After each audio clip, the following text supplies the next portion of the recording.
You're listening to Ecto Portal, a journey into the unknown with Anthony Anderson and Verna Wilson. I hope that you are seated comfortably, with the light turned down and the curtains drawn.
Once again to another journey into the unexplored, the unexplained.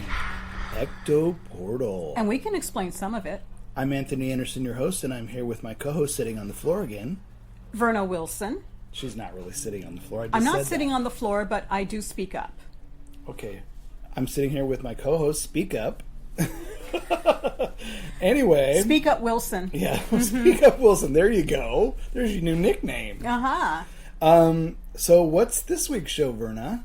This one is called The Witches of Antioch, and it's about two women who were alleged to be witches in the mining town of Nortonville, California, which is now known as Antioch, California. Mm-hmm. Okay. Interesting. Witches in a mining town. I haven't heard that. I've heard of ghosts and even curses, but not witches. That's interesting. Well, I found it by accident. I saw something that said, The Witches of Antioch, California. And I thought, what? Yeah, Witches, Antioch, crazy. What? That's crazy. In fact, so anyway, that's how I got the subject. I found another, same idea. I, by accident, found another show, which we'll do soon, about vampires in a California town. You never know what you're going to find. Vampires in a California... I'm not going to say any more than that. Oh, man, I want to hear I want to hear it. Well, that just shows you that you never know what kind of stories you'll stumble across. And you do the same thing I do. You save them. I save them when I come across them. Sometimes I'm looking for something else, and something will come across. Yeah. And I'll think... And of course, my reaction, everybody's going to laugh at me. What? So I just say, oh, no, I'm going to do this one. Yeah, I mean, I don't do it for shock value. I'm very fascinated. Like vampires in a California town or witches in a mining town. Witches in a mining town. You know, California, I think, has had everything. Ghosts, vampires, witches. Yeah. This is a very varied state when it comes to that type of... Well, you got a number of religions all pulled into this state. Mm-hmm. Yeah, a lot of religions. And you got a lot of Mexican lore and heritage and history. Absolutely. Until it became California. Right. So you got all the Mexican history. You got the Native American history. You got the American gold rush history. Oh, yeah. There's so much layered on the West Coast. I never thought about it like that because I always think, the East Coast has more or the South. Then I think about the layers that we have. And they're different layers entirely than what the East Coast or the South has. You know, it's interesting when I visited others, like another state, and people have never been to California. They always say, "Oh, California," and they kind of look at me like, "Oh, weirdos there." But you know what? If there are, it makes the state more interesting, and I think you should visit because it's a beautiful state, and there is so much to learn. And I think if you're interested in anything beyond the mainstream, you would love it here. Yeah, and we're weirdos. Don't move here. Well, I've seen weirdos in every state. I've seen them in every state. I've seen crackpots. Why be prejudiced just against California? Yeah, it's not just California. Every state I've lived in or visited, there's been some crazy ass crackpots. Oh, yeah, We all have them. We all have them. I could tell some stories, but I won't right now. Okay. Yeah. So you've been having some fun and adventures with your pets. Oh boy. Well, I have, I'm going to make it very short for everybody. I have two senior cats. They're both 15 years old. Wonderful cats. They've been healthy all their lives. One of them has been getting sickly, but he still eats and acts normal.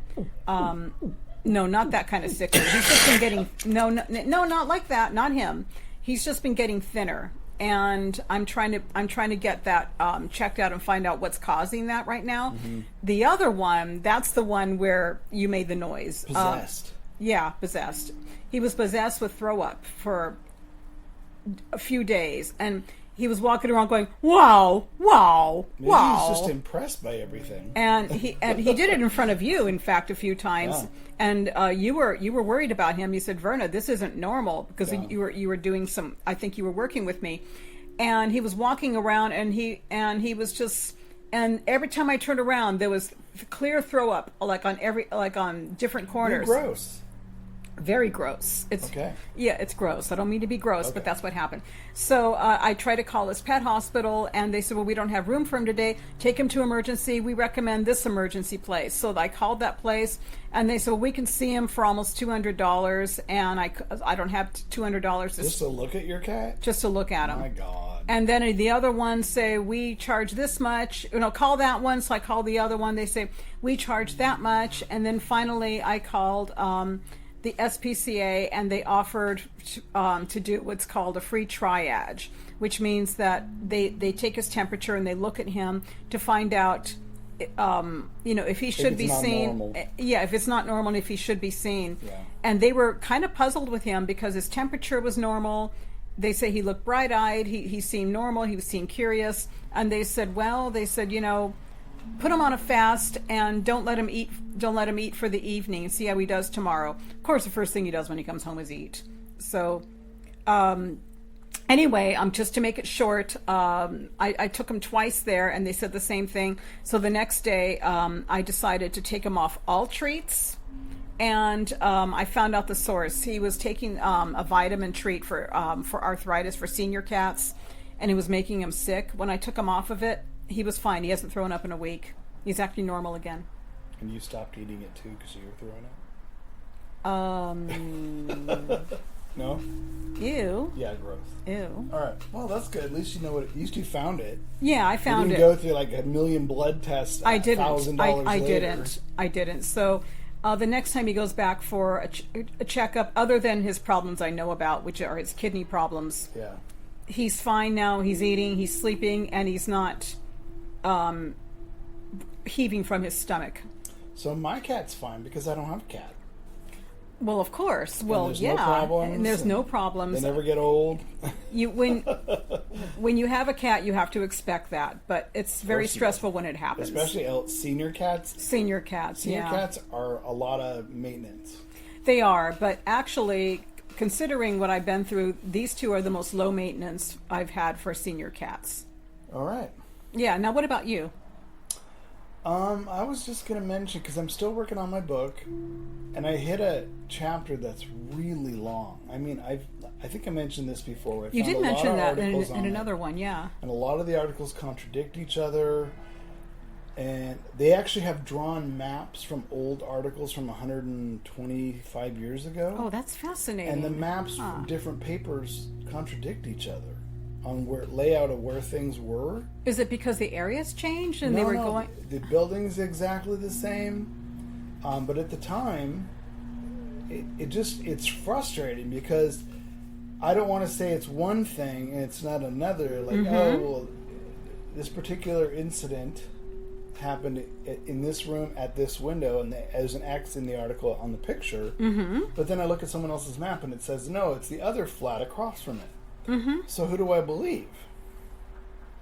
Yeah, I tend to believe more towards the description of the article and the layout than just the picture and the drawing. But this is what I'm having to go through. Is like, and then I thought, well, do I want to recreate all the articles verbatim? Because people like to read old articles. What about just going back to the earliest source before? That's the one that's the most wrong. I think. They Really? Maybe they actually, because I noticed they got the perpetrator's name wrong, and every article after that they fixed it. So you can't rely on that either. Because you got to think, and I was thinking, and this is interesting. How about just putting both versions? No, No, that won't work either, huh? No, because I need to focus. When you're writing a book, you want to focus. You want to focus, You don't want to hodgepodge. Even though, like I said, these articles are long, and I thought, should I just type them verbatim and let people just read the articles and then comment on them? And I thought no one wants to do that either. Well, put the story, lay something out for them, and then tell them and then put in the back if you want to find out more about this, and then put the source of the other article. Yeah, that's what I'm going to do. Yeah, I'm I going to think list one. I'm going to put the first article verbatim after at the end of the chapter. Yeah. But otherwise, I am summarizing. This is what happened. They found this person, that, and it's an interesting and a large. I mean, I guess I could tell you, it was a true crime story. Mm-hmm. Huge for the turn of the century in San Francisco. It was before the earthquake. Oh wow! Most of the locations are still where they were.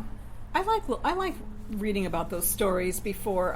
We'll probably do early a show San on Francisco. it after my book comes out. We'll do a show on this. Oh, that'll be story. good. Yeah. But I just found that it gets so overwhelming with all these. I have like 30 articles at different points. Sometimes they're related to another case 2 years later. Take it, it's true crime with the bent of the paranormal in it. Well, somewhat. Okay, all right. Somewhat. I want to get into too Well, many yeah, we details. won't. I guess we'll find out later. Exactly.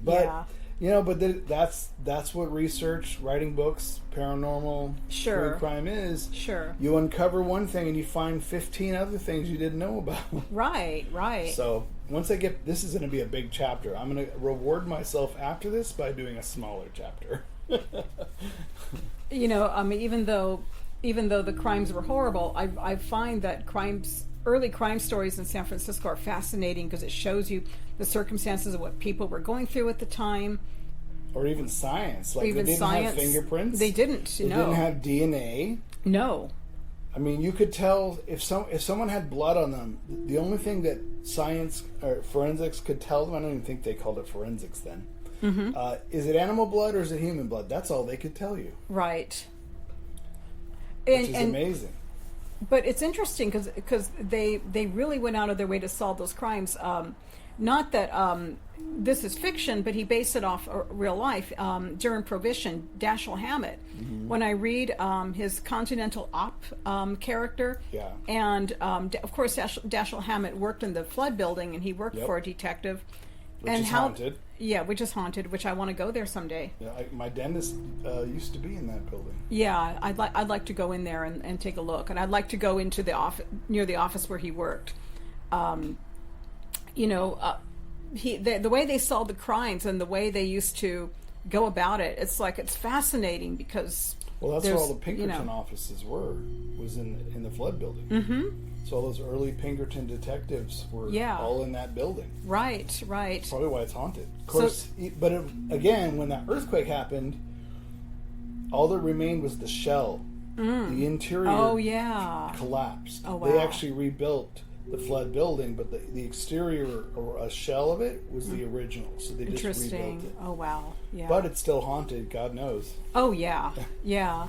So it's very fascinating, and it was before DNA. It was before a lot of things. Yeah. So So it's, and when I'm writing this out, I'm commenting on like, oh, imagine if they had fingerprints then. They could have had this wrapped up in an hour. Mm-hmm. Or this blood, they could have done DNA and had this blood. This guy would have been in jail, and they would have known in 24 hours. Can you imagine some of the crimes and some of the missing persons cases that would have been solved had they had the techniques that they have today? And it's funny they don't have this. I don't know why I thought of this. Almost a forensic historian with crime scenes, where, I mean, you'd have to go back in time, I guess. Nowadays, you don't have to worry. They keep all the samples. They keep everything. But if you went back in time, and if you didn't know who the killer was, but you had blood samples, they kept that stuff. Oh, yeah. They could go back and determine who actually did what with all that stuff. Oh, yeah. Well, it's pricey, though, I guess. Somebody might have kept that stuff from back then, but a lot of people didn't think about that. Well, you wouldn't keep blood samples. Most of them didn't keep. There was no reason to keep blood samples. Why would you keep a blood sample? And also, I read, unless you're finding is it an animal or a human. Right. They didn't keep them, and also, I used to read about that people would go inside a house or someplace, but later on they started not letting them because of fingerprints and because they wanted to keep the area the way it was. Secure the crime scene. Secure it, but they didn't do that at first. No, it's frightening. In fact, I'm reading that right now where this person wanted it. Oh, the neighbor came in and sat in the room, and you know. And that also leads to accusations that where the person couldn't have done it. Yeah, I mean, they didn't have forensics, so they didn't have to worry about polluting forensic evidence like fingerprints and, you know. Right, but they started doing that later. I think when I during like a little bit during prohibition, like after prohibition, or a little bit before, they started doing that. Yeah. But before that, they weren't. And man, that must have been tough to solve if a crime scene's being tampered with. You know, if all your neighbors are coming to mourn and pay you respects and come to the crime scene.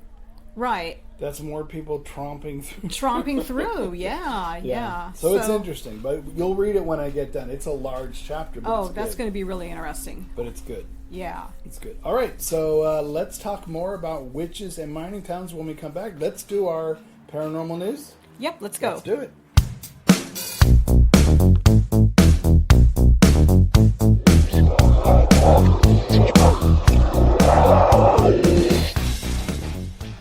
All right, welcome back. This is the paranormal news. What have you got for us this week, Verna?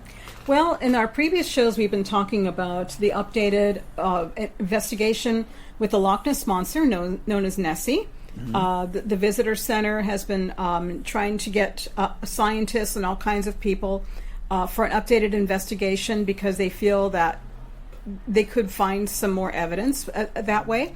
Well, now here's an update on that, that scientists claim to have finally found a plausible theory for the sightings of the Loch Ness Monster. And they said that the DNA test proves that Nessie could be algae and not an actual monster. That's not as exciting. That's not as exciting. But anyway, here's how they're going about it.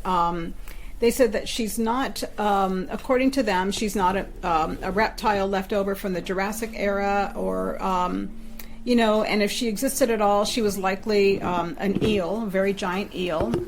That's according to a new scientific survey of the loch. Mm-hmm. And I'm going to be posting this on Ecto portal if you want to read the article as well. Okay. So starting with an Irish missionary's report of a monster in the River Ness in 565 AD, they reported sightings in the modern era that kept Scotland's greatest myth alive, the most famous of which is a grainy photo from 1934, which appears to show the shadowy outline of a long-necked creature bobbing on the water's surface. I think everybody's seen that picture. So the photo, they thought, ended up being a hoax. It was taken in 1934 by Colonel Robert Wilson. So until now, that such glimpses, those pictures were all that people had to go on by about Nessie. But now a new technique allows scientists to sample all the life contained within the Loch Ness by gathering environmental DNA, or eDNA as it's known. So it's a genetic material that's present in the cells of organisms and sheds sheds light into their surrounding environment. So by finding and identifying the eDNA, they can tell scientists what organisms are living in a habitat without them having to observe or capture them.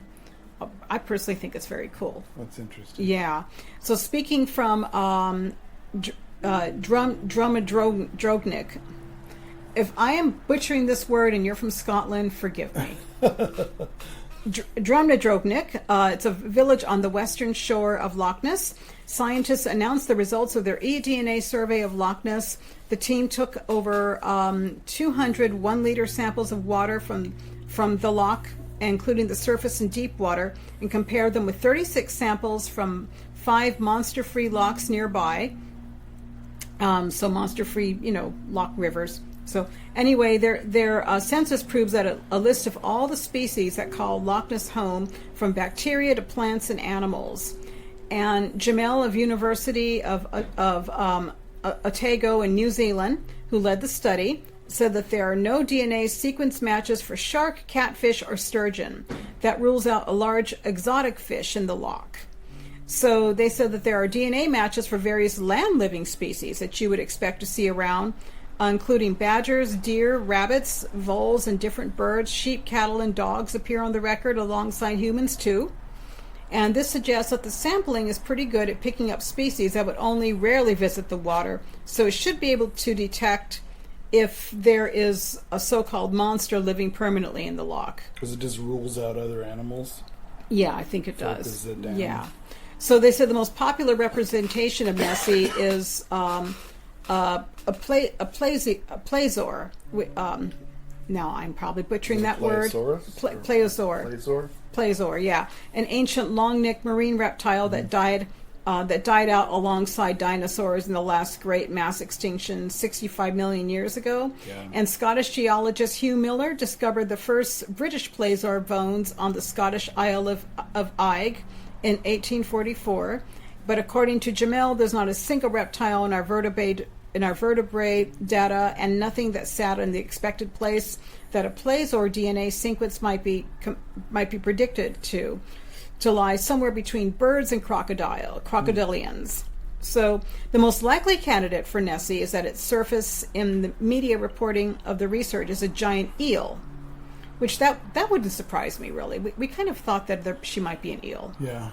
This appears to be based simply on the fact that eel DNA was detected on pretty much every location sampled in Loch Ness. So they said that plenty of eel DNA doesn't confirm that Nessie's a giant eel, only that there's lots of eels. So scientists don't have monster DNA to compare with anything they found, so no one can say for sure if there is or there isn't a Loch Ness monster there, but the absence of anything unusual in the DNA record of Loch Ness suggests there's nothing to be excited about, and that includes a giant eel. So, I mean, I could see a prehistoric giant eel living in the bowels of the loch. Mm-hmm. I could see that being a possibility. But they're saying we're not finding anything unusual, so assuming it's something unusual is probably a little far-fetched. Mm-hmm. So, that's an interesting way to do it, though, is to yeah. take analysis of every other creature that lives there. I think this is what the visitor center was hoping they would do. So they said still Jamel acknowledges that there are uncertainty, seals and other two species known to appear in the loch, Yeah. at least occasionally, which weren't detected, while 20% of the DNA collected was unexplained. Yep. And that's normal for an eDNA study, but it also leaves room for a Loch Ness monster, whatever she could be. Yeah. So anyway, that's what they concluded, and Be interesting to see what. It's interesting that they're going at it at a different angle than they usually do. Usually, it's like let's scuba dive, let's drain it, let's scrape the bottom of the loch, let's see if we can lure it, catch it, take photographs of it. I think it's a great way to go about it. Really, let's catalog everything around it to see if there's remnants or anything related to it. So I don't know. We'll see. Yeah, we'll see. So mine is very different. We go from the Loch Ness Monster to aliens. Oh. Okay. Linda Moulton Howe, who used to be on Coast to Coast with Art Bell, is still on Coast to Coast occasionally. She reported recently that there was the discovery of humanoid aliens living on a base 34 million years old underground under the Antarctic. Linda Moulton Howe was a retired Navy officer, and the guy she worked with, who served in Antarctica from 1984 to 97, says his experiences were strange because he saw flying cargo doing rescues in Antarctica, and he sees the silver discs darting through the sky, massive hole near the South Pole, and rumors of a human ET research base under the ice. I think we'd actually mentioned this a couple years ago. I remember we actually did have another article. Now, this is supposed to be rumors. She doesn't have any proof. Well, this is what he's talking about. This is the stuff she interviewed him about it, and he said his crew encountered peculiar events, including spotting the large hole that was supposed to be an air sampling station, but was in a no-fly zone, so nobody could fly over it. During an emergency medevac crisis, they flew across the no-fly zone and allegedly saw an entrance to the rumored human ET research base. Some scientists disappeared 2 weeks near Murray Birdland, reappearing with scarred faces. Orders were given to the crew not to discuss what they saw, but no official non-disclosure statements were signed, And of course, Brian, who's now retired, decides to share his experiences, convinced that non-humans were involved in the Antarctic activities. Following the interview, which happened in 2015, and subsequent discussions in 2016, Brian received a surprising and disturbing call at work. Linda Moulton Howe, and he discussed the challenges and routines of operating in Antarctica, the demanding nature of flights, and the unpredictability of missions, which range from the South Pole. They detail where he flew over to the South Pole to refuel before a medvac and with an injured person, and that was the event that he discussed about seeing the hole and the entrance. They took. They just went over his actual experiences about it, and he's convinced. I mean, he hasn't gone into it, but he's convinced that this is an actual base, that humans and these aliens. I mean, I could see if you're going to have a place to live with aliens, if it isn't the Nevada desert where nobody lives, where's the next best place nobody lives? The Antarctic, right? But to live there for so long. But it'd be treacherous for anybody to get there, let alone, you know what I mean? To live there for so long, and how would you survive? I mean, it's... Well, no, it's an underground base. It's underground, but still, how would you survive? Because you have facility, you have technology. That's true. You can create your own living environment, complex and environment. Yeah. And if you have the money and you have the resources, and it's the best place, no one's going to walk up to your door. And scientifically, if you're more advanced scientifically and you know how to survive in those types of environments, sure. And no one's going to walk up to your door. It's the Antarctic, right? Right. You have to fly there to get there. And then there's a no-fly zone. They'll shoot you down. Now, has there been any... It's like Nevada. It's like Area 51 had a no-fly zone. You couldn't fly over it. Oh, right, okay. Same idea, but in the Antarctic. Huh. So, I did remember hearing... She actually did it special about this. I'm not sure where you can watch it. But I did watch part of it where it shows where it was, how they found it, and the entrance. I do like her work. She really does. She works hard. To get a lot of her homework too. She to do her homework. Yeah. She really does her homework. Yeah, she really does. So that's interesting. I always follow whenever I see any articles written by her or something to mention. I read it because you never know. She worked great with Art Bell. She was always. Oh, I loved her when she was with Art Bell. Yeah. Yeah. But she does.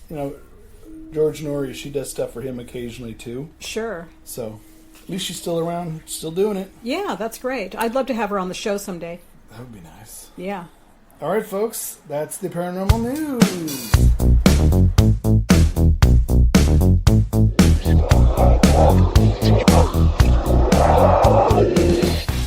All right, welcome back from the paranormal news. All right, Verna, we want to talk about some witches and a mining town, right?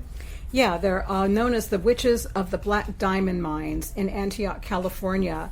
And they were known as two witches who lived in the mining town of Nortonville.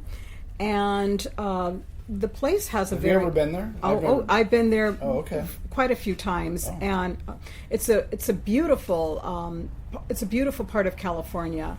There's a lot of more up north. It's up north near Antioch, and it's got a lot of beautiful hills, hiking trails, lots of wildlife around there. And I actually have been inside the Black Diamond Mines, and nice. They actually are letting people tour the Black Diamond Mines when they're open. You have to wear a hard hat, and they'll guide you through. But when you go in there, you can feel immediately it's haunted in there. Yeah.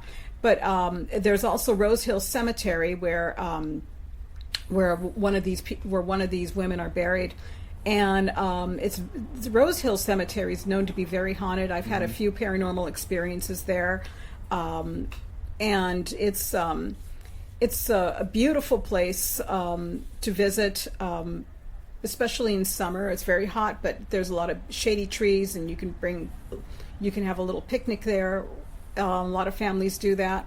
But anyway, I was very surprised. As much as I've been there and have known about the ghosts haunting experiences, I never knew that there was two women who were known as witches, and it's greatly surprised me. And I very much wanted to cover this.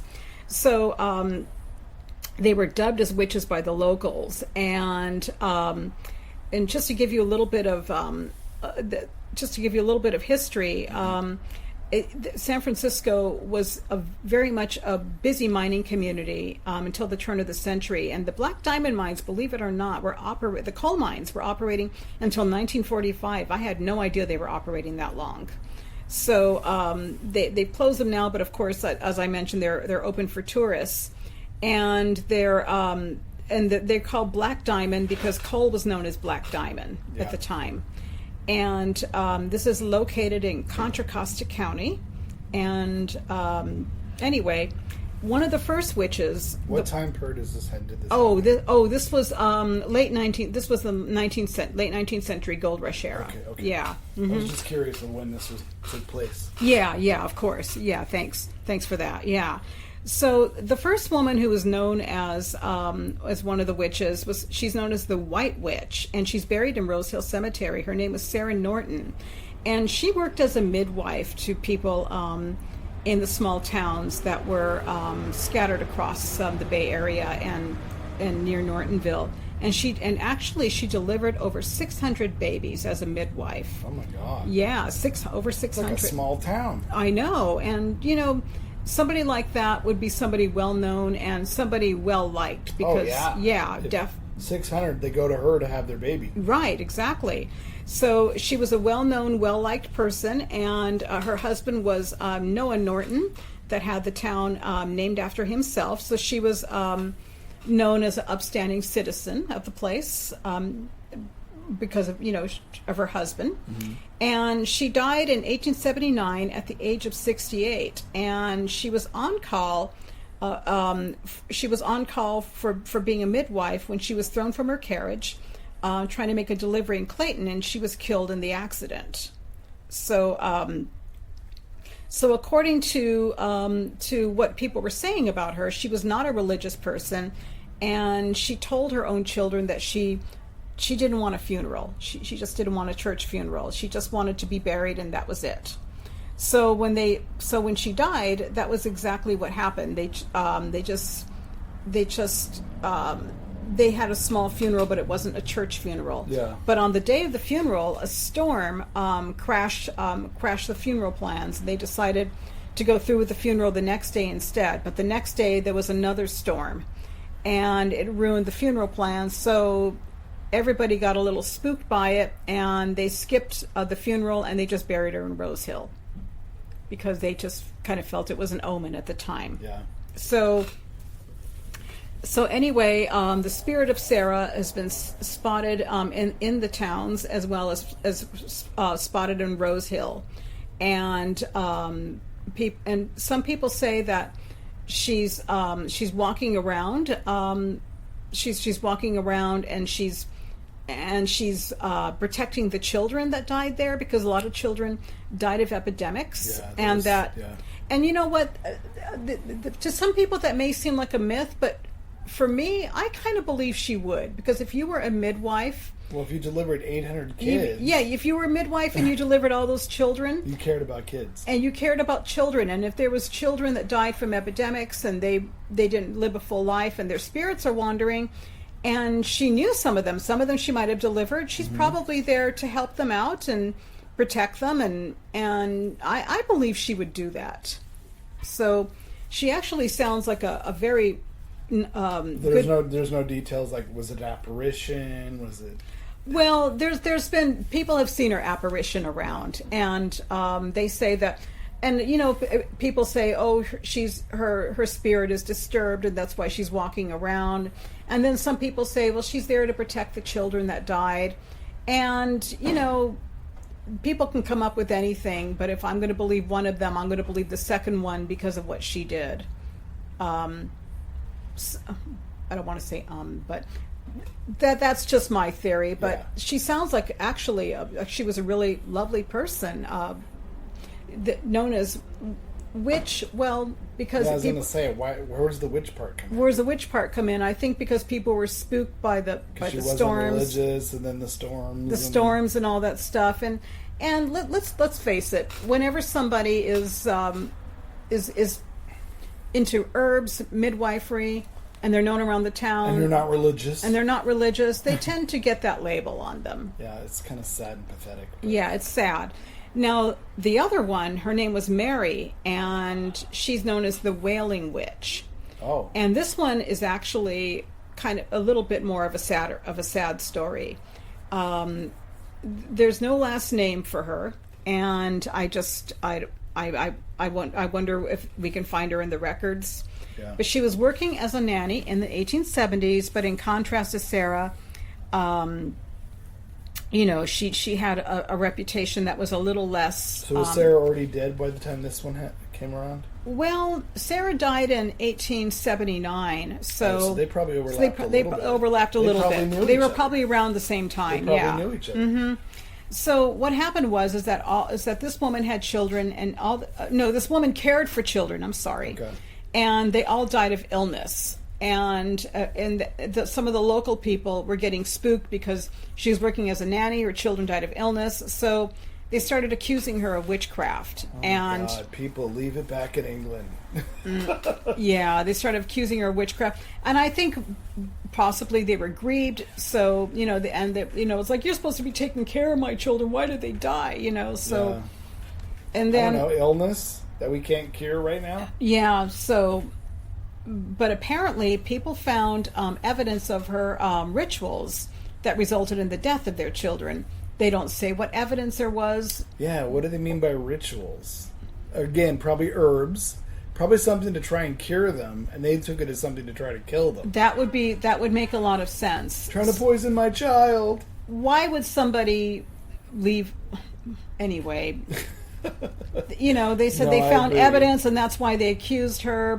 And it's kind of sad Evidence because that they wanted to be evidence. right. Who knows? Maybe they went in her place and they found herbs, they found medicine bottles, and they go, "Oh, she was using this to hurt my child." Yeah. People back then, they jumped to conclusions. Making yeah. the wrong connections. Whatever fits their narrative to create a witch. Mm-hmm. Which is sad, though, because, look at all these people who take care of children, and then what happens? The locals think they're witches. Mm-hmm. I brought your kid into the world. This one took care and changed your kid, and it died from illness. Now we're out to kill your kids? Why would she even bring your kids to the world if this one wanted to hurt them? And why would she take care of them? Why would she take care of them? Right now, in another in other parts of the story, other variations of the story, apparently she was a school teacher and not a nanny. And with the diseases of the times, it's not unlikely that disease struck the community, striking the kids, which we know there's a lot of children buried there that died of epidemics. Yeah. So they're going to. That's even more. Less removed as a witch, right? So they're going to go after people. They're going to go after. You're teaching my kid to read. They're going to go after. They're going to go after someone who was close to the kids, and if they don't understand her, they're going to accuse her. How dare you teach my little kid to read? You're a witch. Now there's different circumstances on how she died. There's supposedly she was there was enough evidence to hang her. Oh. I think the best way to find that out is to go to the records. Go to the records library department of that town. I'd like to go and find out. Find out if you ask the librarian. They probably have articles. If you go with me, I'll go. Antioch. How far away is that? It's not that far. Yeah, I would do that. Let's go look. Look her up. See if they have any more history. Absolutely. Yeah. So, and in other versions, her body was found in the mines under strange circumstances. Now, they would have a record of that, too, because... so her body, like someone killed her? Her dead body was found in the mines, so maybe somebody offed her. Could have been, yeah. But what was she doing in the mines? Well, she wasn't in there. Maybe somebody killed her and dropped her. That would be enough for suspicion to charge a crime. Back then, you never know, man. People did crazy things. People did crazy things. It and so quietly put it away. A grieved person could have... Or maybe it was a lynch mob, and then the authorities were like, you know what? She was already found guilty. We all thought she was guilty. Let's just bury her and be done with it. Mm-hmm. Yeah. I could see that. I'd like to find the records for that, too. Now, to find something like that, they must have a record of it somewhere. Well, if she was buried, they could tell you... Well, the newspapers is always where you want to start. Right. But the newspapers may or may not tell you if it was hushed up. But if it's somebody who thought she was a witch, the newspapers are going to jump on that, and they're going to put everything they can find in there. Right. So there's a lot. I think there's a lot of evidence to be gathered about this woman, and I'd like to find out. Not simply because I want to get more facts on the story. I'd love to have that, but she hasn't been able to speak for herself all those years, and it would be really good to be able to gather something to give justice to this poor woman. We might be able to do an investigation episode for that. I would like that. A little bit of history, record as we go when we're finding stuff. Maybe see if we can find some locations while we're there. Yeah. Little EVP recordings and. Mm-hmm. That's right. Mary, we want justice for you. Here you go. So she's spotted guarding the mines wearing white, and she seeking revenge for her murder. Apparently, that's what people say. So she's a vengeful ghost now. Yeah, people have spotted her around Rose Hill and around the mines wearing white, well, if people say me as a witch, I'd come back as a vengeful ghost too. Mm-hmm. And they say that it's mostly children that sees her, and she pushes them out from the mines that are from the mines because so apparently she's still taking care of the kids. She's still taking care of the kids. Wow. Yeah, isn't it interesting that both of these witches were known as women who took care of children? Yeah. So I really hope we can uncover more of her story. And also, it's always the one family member that does the most work that seems to get the most accused. I know. So it's fascinating stories about these two women, and fascinating that they had the label witch put onto them. Yeah. So I also would like to go to Rose Hill and look up Sarah Norton. I think she's listed. So that would be another stop. We could do a little EVP work at her grave too. That would be great. And they have a list of all the people buried there on a glass case. Yeah. So Sarah Norton is her name is there. Oh, her name's there. Definitely. I'm just saying, if we go there and we're at the library, you could look up and focus on one. I can focus on the other while we're there and see what we can dig up. I think that's a great idea. All right. So yeah, excellent. that's the story about those two. And so you never know about California. You kids. never know about California. That's right. That's right. See, Ecto Porter will tell you it all. Mm-hmm. All right, that sounds good. So I guess until next week. Till next week, folks. See ya. Bye. Bye.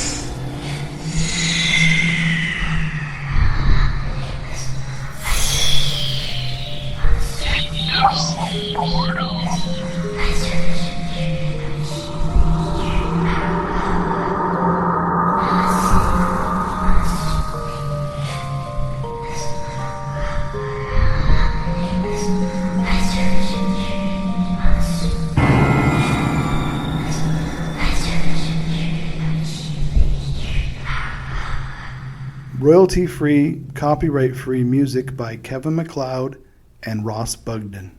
Be sure to visit us at www.ectoportal.com. Check out our archives on YouTube and head on over for new episodes to ectoportal.podbean.com.